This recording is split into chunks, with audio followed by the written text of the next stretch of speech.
Então, quando chegou o dia de iniciar minha faculdade, eu pensei, cara, já estou ganhando mais do que quando eu me formar. E aí eu tranquei minha faculdade. Uhum.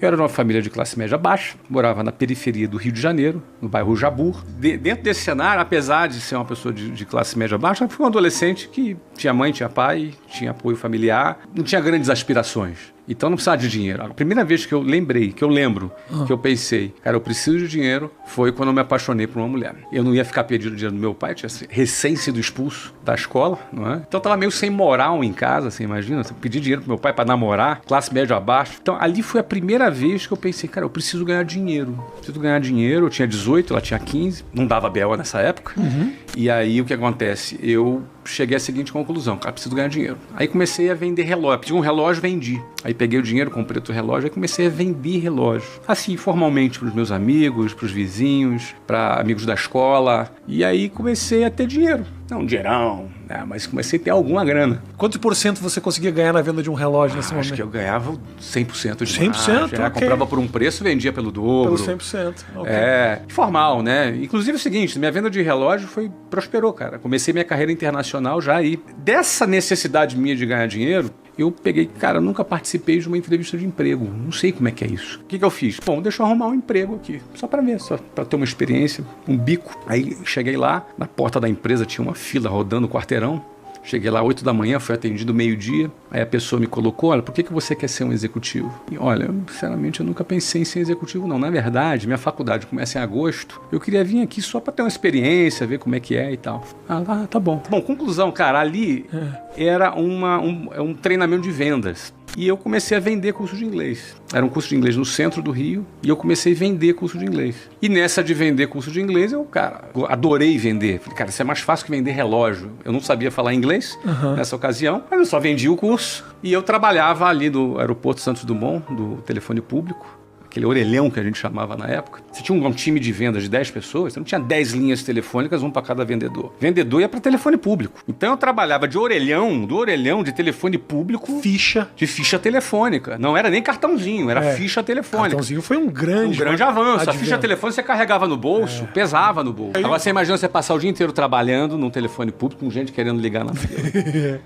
O meu macete era o seguinte, eu pegava uma pilha de ficha, botava um monte de pilha em cima, quando o cara chegava, via minhas pilha de ficha, já vazava. Já procurava o telefone. Okay. Bom, aí eu trabalhei ali, nos 3 primeiros meses, já fui super bem, vendi pra caramba, tive boa performance de venda, fui promovido e eu queria casar com a Luciana, estava apaixonado. O ser humano é movido por paixão. Diversos tipos de paixão. Eu descobri outras paixões na minha vida depois disso. Como, por exemplo, a paixão de empreender, construir um negócio. É uma paixão. Então, sem a paixão, tu vai até a página 5, cara. Tu até consegue profissionalmente, mas da página 6 em diante tu não consegue mais. Porque a quantidade de dificuldade, de encheção de saco que vem depois, não compensa. Na tua cabeça, não compensa. Mas com a paixão, tu pensa, compensa. Eu vou pra próxima. Eu tenho paixão pela construção. E quanto mais significado tem a construção, para mim faz mais sentido. Vou te dar um exemplo. Quem fala inglês tem acesso a oportunidades de empregos que pagam até 62% mais. O produto nosso da WhatsApp ensina inglês. Eu tenho, por exemplo, não só a paixão da construção da marca, da construção das escolas, da construção da rede, da construção dos canais de vendas, mas eu tenho também a sensação de que esse produto está fazendo um bem para as pessoas. Claro. Então essa coisa de que o meu produto pode ajudar a pessoa, pode fazer o bem, isso ajuda a fechar a conta. Agora, a paixão pela construção aconteceu no clube de futebol dos Estados Unidos. A ideia de pegar um país em que praticamente o futebol estava inexplorado e a gente construir um estádio, e a gente fazer uma história no futebol, era uma coisa que também me motivava. Do contrário, tu não consegue, porque tem encheção de saco, tem traição, você tem puxada de tapete, você tem de tudo. O que acontece? Quando tu monta a tua própria empresa, tu tá menos suscetível a uma puxada de tapete. Menos, a não ser que seja por um sócio. Então tive alguns episódios desagradáveis com sócios minoritários em que a gente foi lá e resolveu. Então, essas puxadas de tapete acontecem na vida. Você se imaginava um cara rico? Isso foi uma busca pra você? No primeiro momento, não. Teve um momento que eu percebi assim, cara, daqui a um ano eu tô rico. Aconteceu esse momento. Mas antes, o que eu queria era a minha independência financeira para poder me casar com a Luciana. E isso me impulsionou de um jeito, cara. Cara, eu morava no Jabu, Do Jabu até o centro do Rio, onde eu trabalhava, dava 2 horas de ônibus, cara. Você imagina tu aguentar 2 horas de ônibus para ir e 2 horas para voltar? E não é 2 horas de ônibus qualquer, não. É ônibus lotado de gente, com um cara na tua frente, com outro cara com sovaco na tua cara, outro cara se esfregando na tua bunda. Você entendeu? Cara, 2 horas tensas. 2 horas tensas, cara. Aí no ônibus você tinha assalto, assédio de mulher, briga, você tinha... Cara, era uma aventura. Cada viagem, que a gente chamava de viagem, era uma aventura.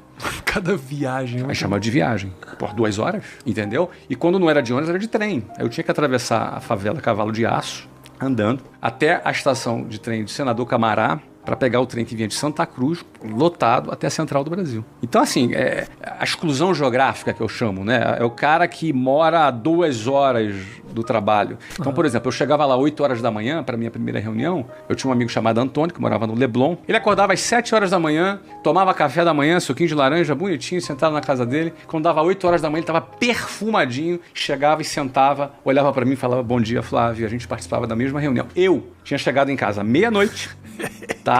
Acordava às 5 horas da manhã, escuro ainda, saía meio que tonto, engolia ali qualquer coisa rápida, porque 5h45 eu saía da minha casa, ainda escuro no inverno, no Rio de Janeiro. Caminhava até o ponto do ônibus para pegar um ônibus às 6 horas da manhã. Entrava no ônibus lotado, você chegava todo amassado, suado, imagina no Rio de Janeiro, calor já de manhã, 30 graus às 6 horas da manhã, 35 graus às 7h40 da manhã. Você já ali suado, com um malandro suado do teu lado, e aí você olhando pro relógio, indo correndo, para chegar lá, sentava 8 horas da manhã, já todo amassado, aí virava pro lado, bom dia, Antônio. Então, o que acontece? Tava lá o Antônio e o Flávio.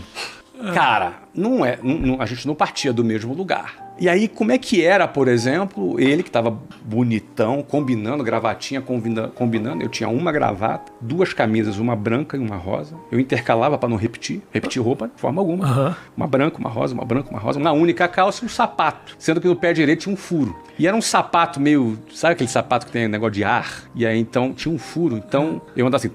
Plec, Fazia um... Plec, empurrava o ar pra fora do sapato. Empurrava o ar pra fora do sapato. Essa é a minha realidade. Então eu tinha que tirar essa diferença. Eu queria casar, queria ser independente. E aí a proposta de trabalho dizia assim, ó, você bate meta, tu é promovido. Você bate essa tal meta, então você tinha um plano de metas. Eu falei, cara, eu vou bater. Nem que eu vire noite, nem que eu trabalhe igual um cavalo aqui, entendeu? Eu tenho na minha casa até hoje várias cartinhas que eu ia dentro do ônibus. Não tinha celular, cara. Não tinha assim, ó, oi amor, tudo bem? Como tá você? Não existia isso. Tá. Então era cartinha. Garrancho ali com o ônibus balançando, escrevendo cartinha pra Luciana dentro do ônibus. E aí o que acontece? 2 anos depois eu me casei com ela. Sovaco aqui. Isso. E cartinha ali. Cartinha ali. Cartinha ali. Eu só escrevia quando eu conseguia sentar. Entendi. Era uma loteria, né? Eu acho que na vida a gente decide aquilo que a gente quer, mas em alguns casos é muito importante a gente decidir o que a gente não quer também.